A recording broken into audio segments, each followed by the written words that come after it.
Hi there, it's Trisha here, and I wanted to talk to you a little bit about what I have been learning over the last 700 days before we dive into the course content. Because I meet lots of really interesting people and people that are online trying to figure out how to make money. I have been in a corporate job my whole life. My goal is to turn that corporate job experience into a really lucrative online business. But there are tons and tons of hurdles and milestones, and you may feel this has been happening to yourself as well. So, no matter what stage of your life you're at, no matter what age, you all have something to offer. The biggest key to success I have found is mindset and trying to stay really grounded and clear in your objectives. It's really easy to get sidetracked by shiny object syndrome. It happens to the best of us even when we don't expect it. And it's really easy to try and fall in the trap being sold to by these gurus that tell you you'll make this much money really quickly. I'm going to be totally honest with you. I'm a super smart lady. I am really willing to put in the effort. I have spent so much money and time, and all those schemes, they don't work. They're fake. There's nothing that is a substitute for taking a genuine interest in your own success and following a path. Success doesn't come instantly, but you will see indicators that will show you that you're on the right path. And I hope that through this course that you'll learn about those indicators and you'll see what you need to do next. Um, so I firstly wanted to start talking a little bit about what hasn't worked and what has worked. And I'll go into detail about what has worked in each of the modules below. So what hasn't worked? And it wasn't that I didn't try or I didn't invest into it. I invested tons of money. I started a Shopify store. For many years, I had been growing and operating like a little hobby business about organic food. And I had been growing particular types of herbs to make tea. And I would grow these herbs in my garden. I dry it out, package it up, make tea, and give it to people. And I loved it. When I was doing that as a hobby at my house, um, it was really successful because I was in direct contact with Facebook Marketplace and customers, and they would come and pick things up. Then I decided to go one step further and look at packaging it and making it into a Shopify store and really just scaling it so I can send it to customers around the world. I engaged with a company, an excellent company that understood the recipes that I had and what I wanted. I sourced the finest quality organic ingredients, and then I started to have my teas packaged up into larger quantities. My business is called the Tea Cartel. I'm actually registered to sell all around the world, creating the product, creating the recipes, doing my designs, building out the website myself, all that writing content was a major job, right? It was really good. It was very satisfying. I don't regret it, but I lost a lot of money. I have so much tea now, and it's called the teacartel.com. You can go on the website and have a look anytime you want to have a look there.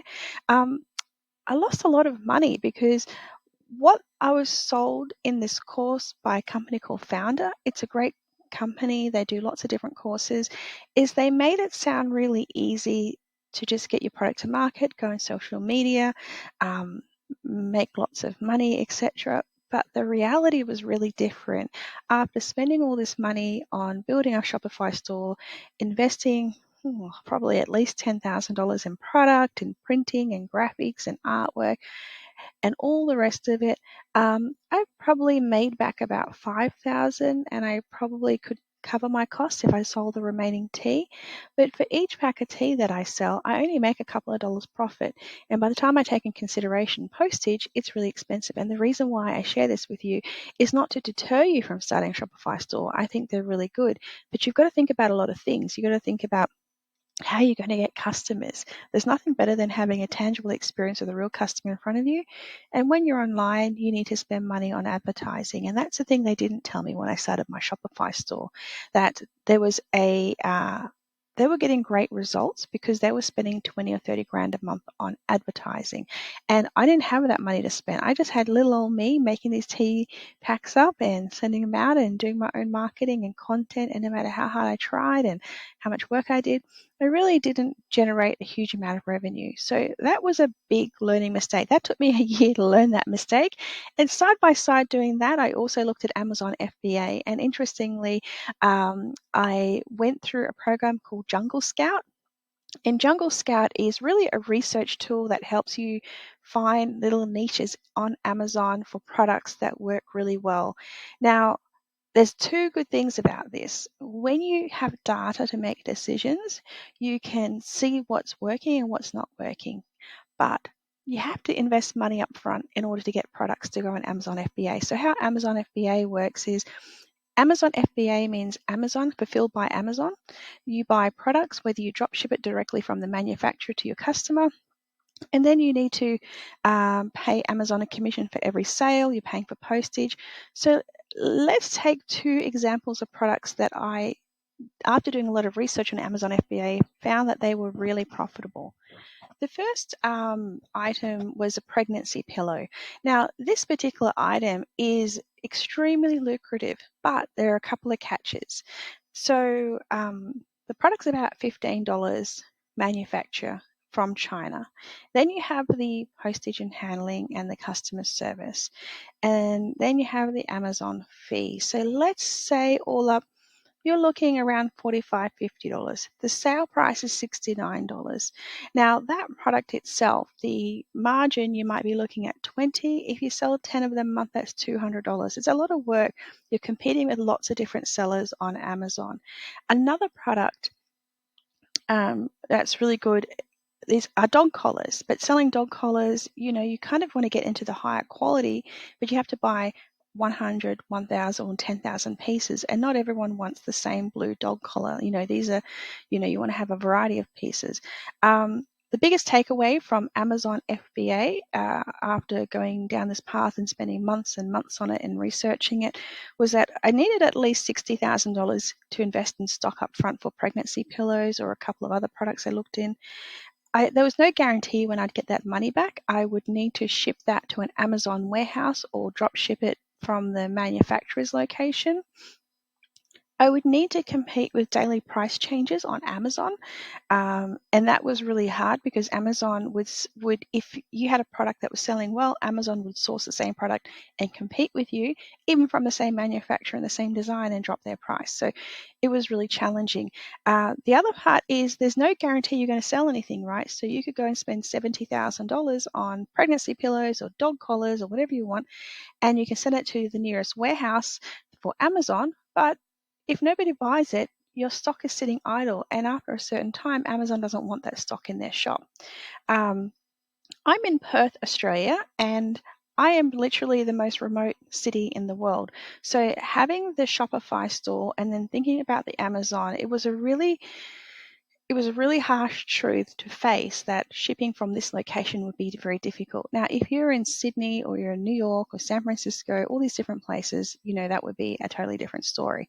But from Perth, it was really remote and really expensive. The other business idea that I get a lot of questions about when I'm talking to people online is about merchandising, and that's printing your own t-shirts and doing the drop shipping type of model again, and it is actually really good. But t-shirts, if you want to go down that path of t-shirts and merchandise, I think that it's more successful if you can do it with some sort of video socials on TikTok and YouTube Shorts and a YouTube channel. Or if you already have a really good monetized YouTube channel, you can introduce merchandise for sure. So I went through the last 2 years. I invested in lots of programs. I bought lots of products. I tested the market. I did a lot of analytics and research. I did a ton of, building out different websites, doing SEO. And after all of that, what I learned was that they just came down to 5 things that worked really well. And that's what this course is about. And I'm going to dive into it with you. But I just want to give you that quick introduction into what I have tried, what hasn't worked. Yes, I've lost a lot of money on some of those things, but it's going to be okay because I found the golden goose now, and I'm sure that it's going to turn around. I hope that by sharing these stories with you and being totally frank and honest, that it helps you and that you're able to make faster progress than I made, and you'll be able to make some extra cash to help yourself and help your family. So let's dive in and go to the first module and just talk about passive income and what it means.